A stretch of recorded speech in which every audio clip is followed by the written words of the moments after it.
involves distinctive phases to initiate the software production based on the client requirements. About the 6 crucial phases of SDLC in designing any software application: planning requirements phase, requirement analysis phase, designing phase, implementation phase, testing phase, deployment and maintenance phase. The development team will commence production post agreeing on the terms and conditions discussed between the client and the development team regarding all the proceedings and requirements. Initiating the production with the planning requirements phase, where the client and the development team will discuss the basic requirements for the software, like the purpose of the application, the details about the end user of the product, key elements like format and attributes of the application for designing, and the overall user interfaces design of the software. The development moves on to the second stage, the requirement analysis phase, which includes the detailed information about each element to design the software as discussed, validating the installation of elements in the application according to the client's requirements, calibrating the security protocols, and performing risk analysis for the software application.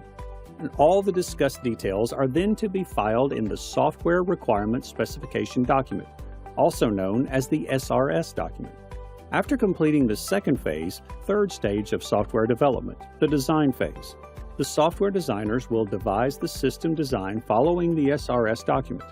The system design defines the overall architecture of the software and checks its feasibility with the client's requirements. All the details of the design phase are added to the design document specification, also known as the DDS document, and shared with the analysts and stakeholders for review. Next, the development moves on to the fourth stage, the coding or implementation phase. In the coding phase, the developers start writing the code using the languages they choose for the software development.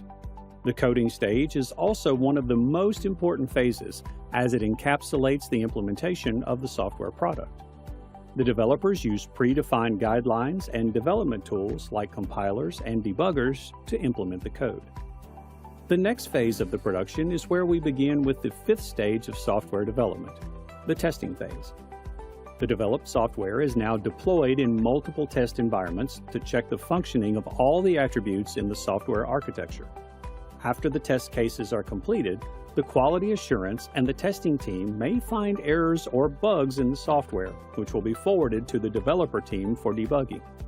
This testing and debugging process continues until the software is stable and works per the required specifications. As for the last stage in the SDLC lifecycle, the deployment and maintenance phase is initiated.